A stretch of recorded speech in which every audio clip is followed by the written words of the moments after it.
My name is Natalie Brooks. I'm 32 years old. And until one Sunday morning in December, I believe my life was steady, predictable in the good way. The kind of predictable people mistake for boring until they lose it. I'd been engaged for 8 months. My fiancé, Ethan Cole, and I met 2 years earlier at a mutual friend's wedding.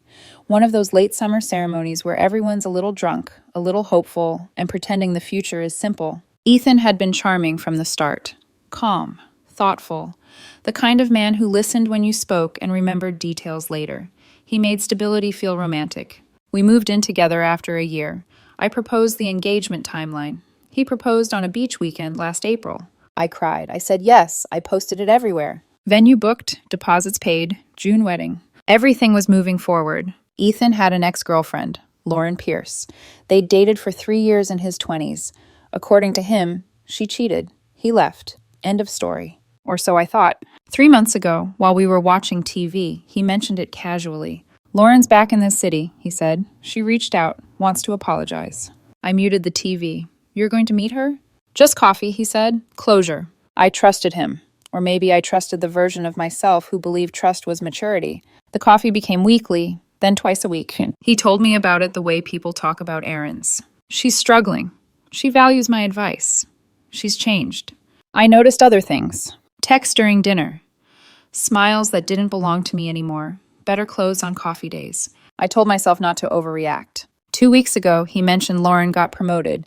VP Finance. Serious money.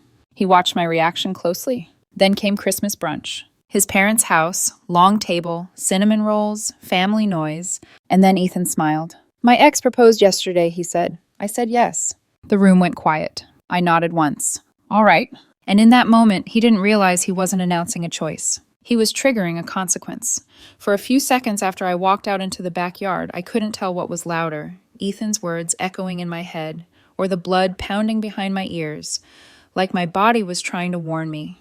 Run. Cold air hit my face. The grass was damp.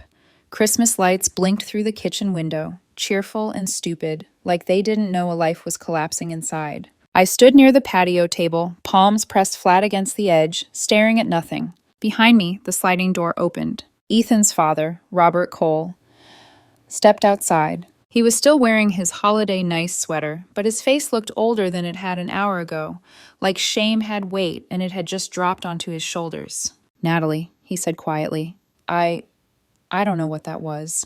I exhaled through my nose. The breath shook. Neither do I. Robert came closer but didn't touch me. He didn't do the awkward fatherly pat or the forced hug.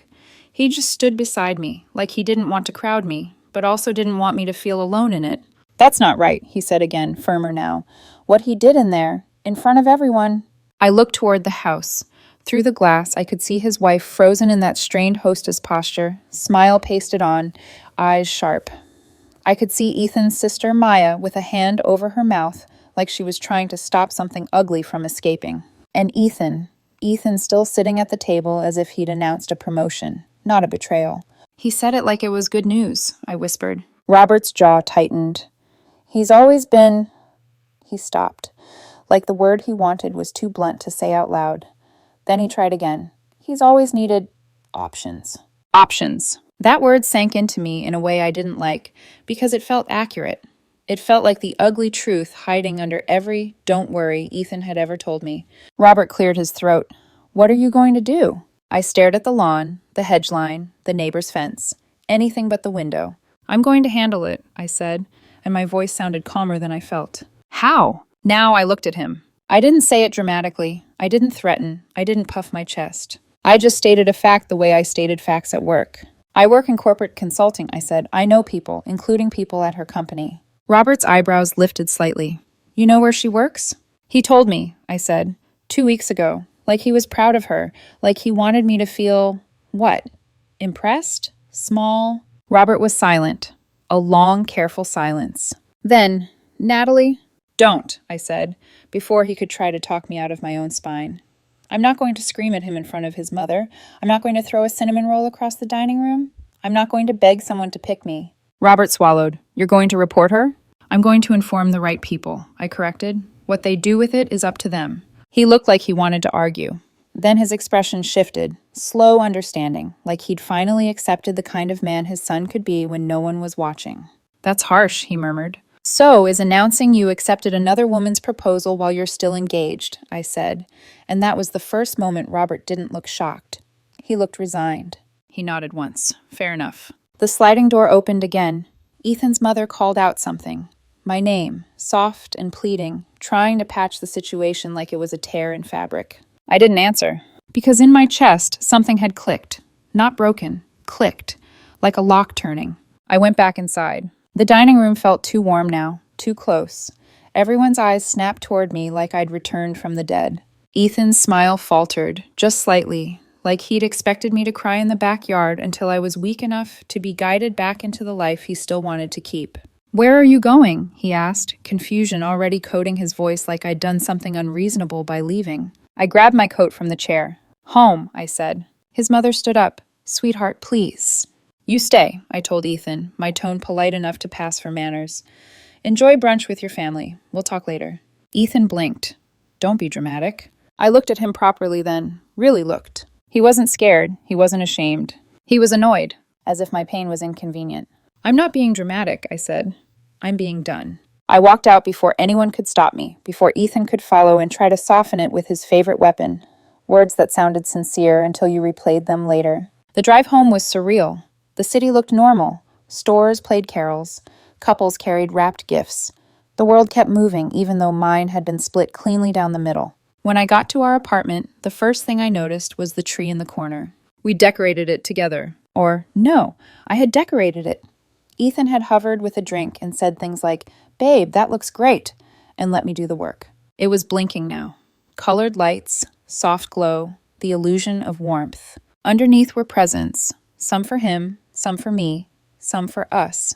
I dropped my keys into the bowl by the door and stood there staring at it, the way you stare at a photograph of someone who doesn't exist anymore. Then I walked straight into my office and opened my laptop. Not because I wasn't heartbroken, because heartbreak, I realized, didn't cancel the part of me that could think. And if Ethan Cole believed he could collect backup plans like ornaments, hang them up, admire them, switch them out depending on the mood, then he had misunderstood something fundamental. I wasn't an ornament. I pulled up my contacts list. 2 years ago, at a conference, I'd met the CEO of Lauren Pierce's company, Daniel Hargrove. We'd exchanged business cards, done the polite professional networking thing. Every few months, we'd like each other's posts. Nothing personal, just the quiet, boring maintenance of a corporate relationship. But boring relationships have power. I drafted an email. Professional, calm. The kind of message that didn't sound like revenge. It sounded like concern. And the truth is, those are the scariest kinds of messages. I listed facts. My engagement to Ethan Cole, publicly posted, photos dated. The timeline of Lauren re-entering his life. The frequency of their meetings increasing. The abrupt decision at a family Christmas brunch where Ethan stated he had accepted her proposal while still engaged. I didn't call her names. I didn't accuse her of anything that couldn't be supported by dates, witnesses, and public information. I didn't even write the word affair. I didn't need to. All I did was raise a question. Should someone in senior leadership be pursuing someone else's fiancé, proposing in the middle of an ongoing engagement, and encouraging dual commitments? I attached screenshots of the engagement post Ethan had smiled beside, the same smile he'd worn at brunch when he said yes to another woman. Then I printed it. In our apartment, a printer whirring felt strange, like office life bleeding into personal life, like my private pain was being converted into paperwork. The pages were warm when they came out. I slid them into a red envelope. I didn't seal it, because I wanted the person opening it to know immediately that this wasn't a holiday card. I wrote the address in neat handwriting. Then I placed it under the Christmas tree. Not hidden. Displayed. A reminder to myself that sometimes the best revenge doesn't require yelling. Sometimes it's just information delivered to the right place. 4 hours later, the front door opened. Ethan walked in like he still lived here. Like brunch hadn't been a public execution of everything we'd planned. He kicked off his shoes, glanced at the tree, then at me. I was sitting in the living room, hands folded in my lap, waiting. "We need to talk," I said, gesturing to the couch. He sat down like this was an adult conversation he was prepared to win. "I know that was a lot," he began. "It was," I said. He nodded, as if we were agreeing on the weather. "But I need you to understand. I still care about you." I watched his face while he said it. The truth is, people who truly care don't need to announce it like a defense. You've been wonderful, he continued, but Lauren is offering me something different. What's she offering? I asked. He hesitated only a fraction, not because he didn't know, but because he didn't want to sound shallow. Security, he said finally. Success. A real future. I let the words hang in the air. And what am I offering? He gave me that look, the one he used when he wanted to sound kind while saying something cruel. You're comfortable, he said. You're safe. Safe. Like I was a choice you make when you're tired of excitement. Like I was an apartment you stay in until you can afford a house. I nodded slowly. Then I stood up. Here's what's going to happen, I said, and my voice didn't shake. It surprised even me. Ethan looked up at me, wary now. Natalie. I'm keeping the apartment, I said. Your name isn't on the lease. His mouth opened, closed. You can't kick me out, he said, the confidence slipping. We live together. We live together, I corrected. You have 2 weeks. His face tightened. This is vindictive. This is self-respect, I said. You don't get to keep me as your safe option while you test drive a different life. He stood up, anger rising like heat. You're being cruel. I'm being done, I said again. There's a difference. Ethan grabbed his jacket off the chair. Fine, he snapped. I'll stay with Maya tonight, but we're not finished talking about this. I looked at him without flinching. Yeah, I said softly, we are. He left, slamming the door hard enough to rattle an ornament. The apartment fell into silence. I stood there for a moment, listening to the echo of it. Then I turned toward the tree. The red envelope sat under it like a quiet heartbeat, waiting. And Ethan had no idea what was inside. Not really. Not yet. The apartment didn't feel like ours anymore after Ethan left. It felt like a hotel room after checkout. Familiar layout, unfamiliar quiet. The kind of quiet that makes you notice details you'd ignored before. The faint hum of the refrigerator, the tick of the wall clock in the hallway, the soft blinking of the Christmas tree lights, still looping through colors like nothing had changed. I sat on the couch for a long time after the door slammed. Not crying, thinking. That surprised me. I'd expected tears, shaking hands, the physical collapse everyone talks about after betrayal. But instead, my mind kept replaying Ethan's words with disturbing clarity. You're safe, you're comfortable. Not loved, not chosen. Just reliable. Like a backup generator you don't appreciate until the power goes out. And even then, you still wish you had something newer, shinier. I stood up and walked toward the tree. The red envelope sat there exactly where I'd placed it, half hidden by wrapping paper and tinsel, its color too sharp to be accidental. I picked it up, turned it over in my hands. I hadn't sealed it on purpose. Sealed things feel emotional, dramatic, final. This wasn't dramatic. This was procedural. I slid the papers out and read them again, not because I needed to, but because I wanted to make sure, one last time, that there was nothing reckless in them. No exaggeration, no accusation I couldn't stand behind in daylight. Just facts. Dates, events, public information. And one very reasonable question about judgment. I put the pages back into the envelope, slid it under the tree again, and went to bed alone for the first time in almost 2 years. I didn't sleep much. Every time I closed my eyes, I saw Ethan's smile at the brunch table. That proud, almost relieved expression, as if telling the truth absolved him of everything else. By morning, the ache in my chest had settled into something colder. Resolve. Ethan came home 4 hours later than he said he would the next day. I was sitting in the living room again, same spot, same posture, waiting. He stopped short when he saw me. Oh, he said, like he hadn't expected me to still exist in the space. We need to talk, he added, defaulting back into control mode. I gestured to the couch again. Go ahead. He sat, leaned forward, elbows on his knees. He looked tired now, less confident, as if staying with his sister had forced him to face questions he didn't want to answer. I've been thinking, he began. I stayed silent. I didn't handle yesterday well, he admitted. I should have talked to you privately. That almost made me laugh. You think? I asked. He winced slightly, then pushed on. But I need you to understand my position. I folded my arms, not defensively, just comfortably, like someone settling in to hear a familiar story. My position, he said carefully, is that I care about you. I really do. But Lauren represents a future I didn't think was possible anymore. There it was again. Future. Like I'd been holding him in place, unknowingly blocking the road to something better. And you couldn't decide without keeping me on standby? I asked. That's not fair, he said quickly. I wasn't planning on hurting you. But you were planning on choosing later, I said. That part you're not denying. He hesitated. I thought I'd figure it out before it became public. I stared at him, So you thought you'd quietly explore marrying another woman while still planning a wedding with me, I said. Then pick the better option. That's not how it felt, he snapped. It doesn't matter how it felt, I said calmly. That is what it was. His jaw tightened. You're oversimplifying. No, I said, I'm clarifying. Silence stretched between us. Then his eyes drifted past me, to the Christmas tree. He noticed the red envelope. What's that? He asked. A Christmas card, I said lightly. To who? Someone who needs to know something. He squinted, stood up, took a step closer. Is that an office address? I didn't answer. Ethan's expression changed. Not confusion. Fear. You didn't, he said slowly. Natalie, tell me you didn't. I prepared information, I said. I haven't mailed it yet. His face drained of color.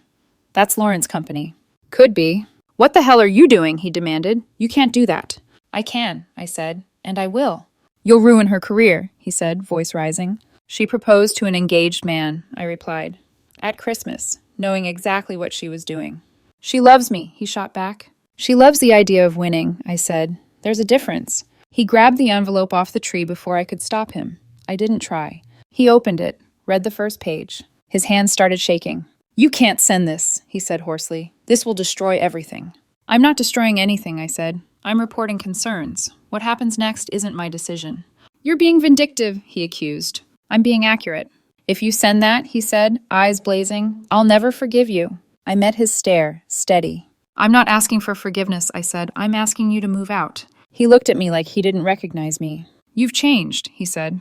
No, I corrected. I stopped accepting disrespect quietly. He shoved the papers back into the envelope, placed it under the tree again, carefully this time, like it might explode. If you do this, he said, backing toward the door, you'll regret it. I exhaled slowly.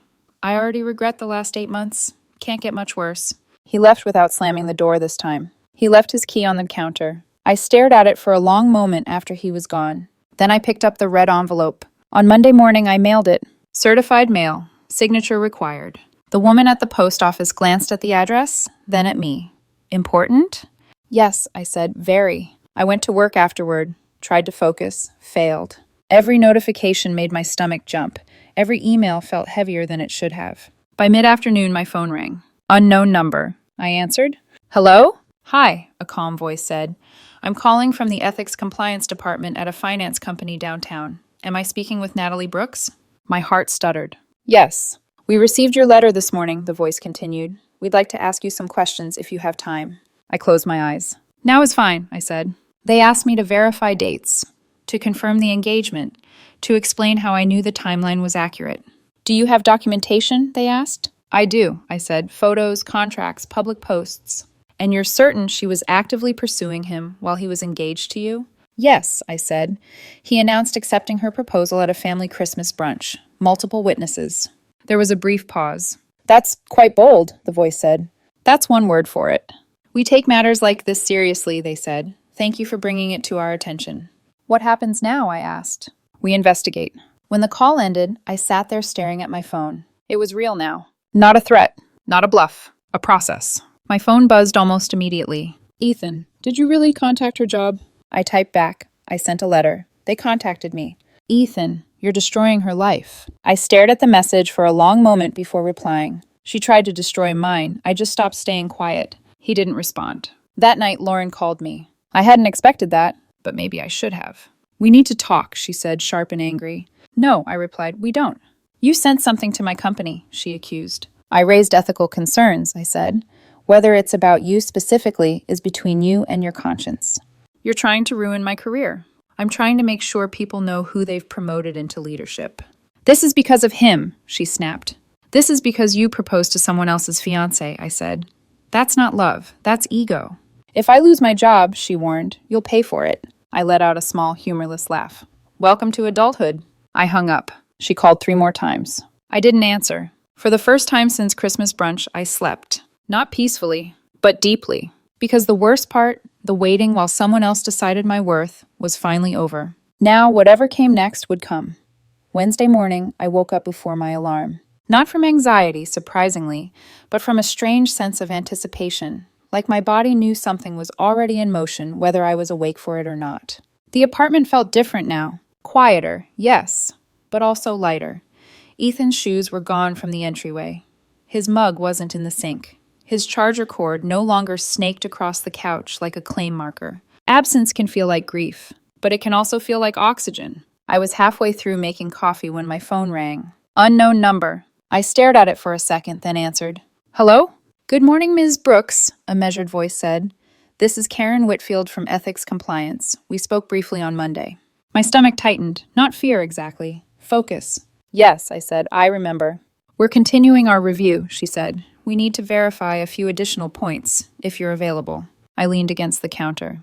I am. She asked again about dates, witnesses, how public the engagement had been, whether there was any chance I was misinterpreting Ethan's statement at the brunch. No, I said. He was very clear. He said he accepted her proposal. His mother, sister, and extended family were present. And your engagement? She asked. I opened my laptop, already anticipating the question. I can email you the venue contract, the deposit receipt, and screenshots of our announcement. That would be helpful, Karen said. Please include anything that establishes timeline continuity. Translation. We're taking this seriously. After the call ended, I sent everything. Then I sat at my desk, staring at the sent folder, feeling something I hadn't expected. Relief. Not because I wanted Lauren to be punished, but because for the first time since Ethan said yes to someone else, I wasn't carrying the weight of silence. Ethan texted me that afternoon. Ethan, they put her on leave. I read it twice. Then once more. On leave. Pending investigation. I didn't reply. 5 minutes later, he called. I let it ring. He called again. On the third call, I answered, not because I owed him, but because I was done being afraid of conversations.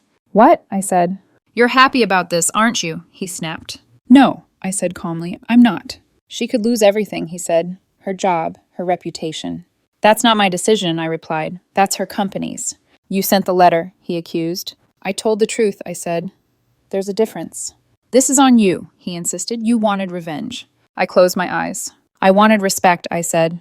I didn't get it, so I stopped protecting people who didn't protect me. He went quiet. Then his voice dropped. She's blaming you. That makes sense, I said. Accountability is uncomfortable. He exhaled sharply. You've ruined this. I almost laughed at that. No, I said. You ruined it when you tried to have two futures at once. I hung up. That evening, I got a call from Ethan's sister, Maya. We'd always gotten along. She was blunt in a way Ethan never was. Honest, even when it wasn't flattering. Can we talk? She asked. Not over the phone. We met at a small cafe near my office. She was already there, fingers wrapped tightly around her cup like it was the only thing anchoring her. Thank you for coming, she said as I sat down. Of course. She took a breath. I'm not here to defend my brother. That was unexpected. I know what he did was wrong, she continued. Publicly humiliating you like that? Unforgivable. I nodded but said nothing. But I need you to understand something, Maya said, lowering her voice. Lauren's been in his head for months. He's a grown man, I said. I know, she said quickly, but she knew exactly what she was doing. She'd invite him to expensive places, talk about the life they almost had, make little comments about how you weren't ambitious enough, how you were holding him back without ever saying it directly. My jaw tightened. She framed it like concern, Maya went on, like she was just being honest, but it was constant. That doesn't excuse him, I said. No, Maya agreed. It explains him. I stared out the window for a moment. She still said yes, I said quietly. Maya nodded. Yeah, she did. She destroyed our engagement at a Christmas brunch, I added, in front of his parents. Maya exhaled. Fair. She hesitated. I'm asking you to consider whether ruining Lauren's career helps anyone. I looked back at her. I didn't ruin her career, I said. I reported behavior.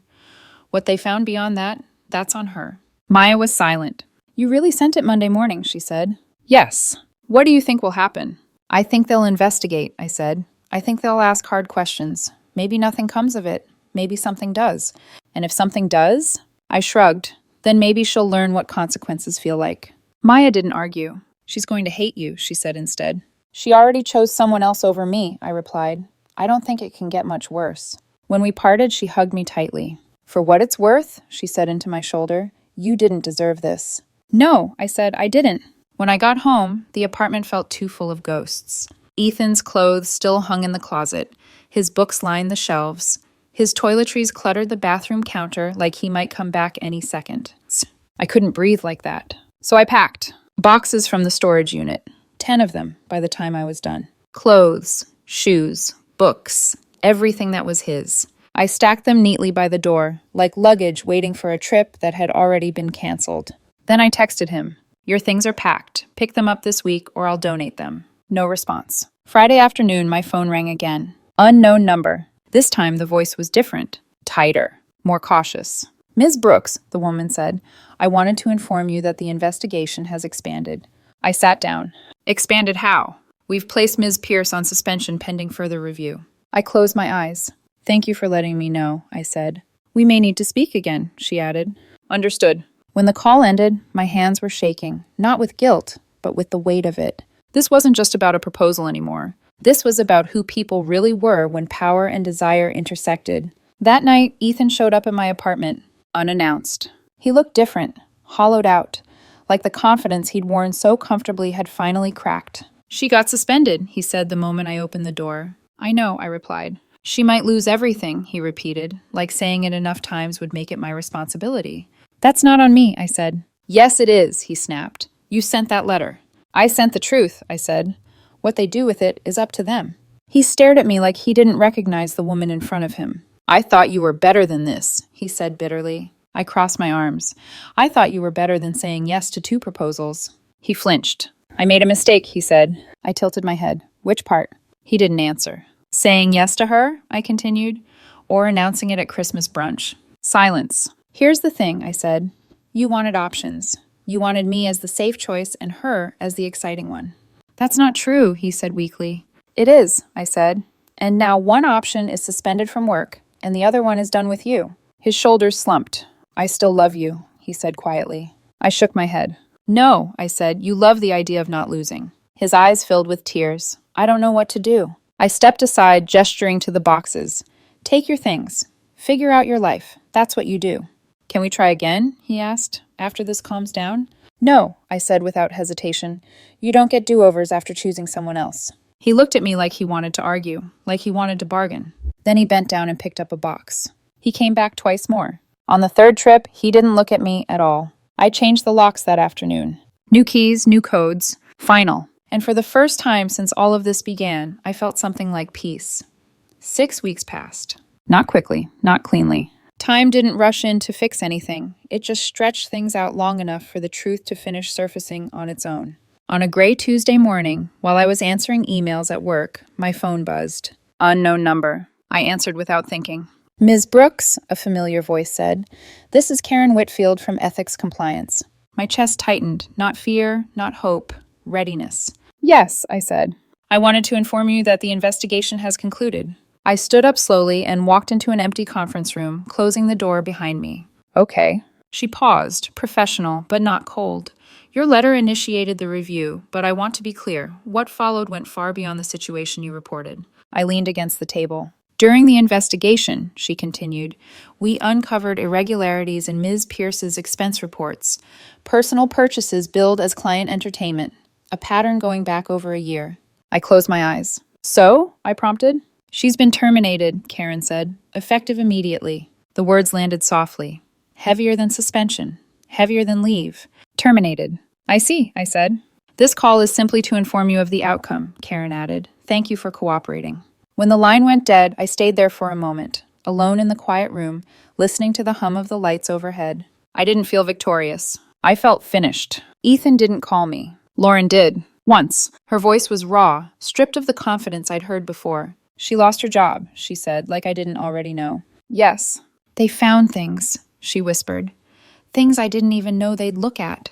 "That's usually how investigations work," I said gently. "She says it's your fault," Lauren went on. "That if you hadn't sent that letter, she wouldn't have billed personal expenses as business costs," I interrupted. Silence. "Then he blames me." That didn't surprise me. "He said if I hadn't pushed him, none of this would have happened," she continued, voice breaking. "That he never should have come back." I almost felt sorry for her. Almost. "You made choices," I said. "So did he. I didn't make either of them for you." She sniffed.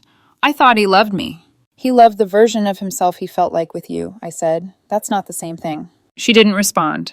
We hung up without saying goodbye. A few days later, Ethan's mother called me. I hesitated before answering, but something told me this wasn't an ambush. "Natalie," she said softly, "I wanted to speak with you." "Okay." "We don't blame you for what happened," she said. "I want you to know that.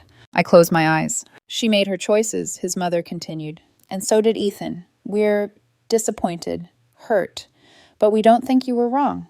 I appreciate that, I said. She's staying with Maya now, she added. Things didn't last between them. I exhaled slowly. I am sorry she's hurting. And I meant it, just not enough to undo anything. Would you ever consider talking to Ethan again? She asked carefully. Not to reconcile, just closure. No, I said without hesitation. She sighed, but there was understanding there. I understand. When the call ended, I sat on my couch and looked around the apartment. It felt bigger now, not emptier, cleaner, like I could finally breathe without worrying about someone else's secret calculations. I canceled the wedding. Venue deposit gone. Photographer, partial refund, caterer, nothing. All in all, about $5,000 vanished. Worth it. I kept the ring. Not because I hoped for anything, but because it felt wrong to rush into erasing it. Some reminders earn their place. I might sell it one day, or maybe I'll keep it as proof that I once loved deeply and survived the disappointment. I'm not dating, not because I'm afraid, because I'm done compromising peace for companionship. The red envelope changed everything. Not just for Lauren, not just for Ethan. For me, it was the moment I stopped confusing patience with loyalty. The moment I decided I was worth more than being someone's safe option while they explored better alternatives. Ethan thought honesty would soften the betrayal. Lauren thought timing would excuse it. They both thought I'd wait. They weren't expecting what was waiting instead. Not a person. A consequence. The kind that arrives quietly, wrapped in facts, sealed with self-respect, and stays long after the lies are gone.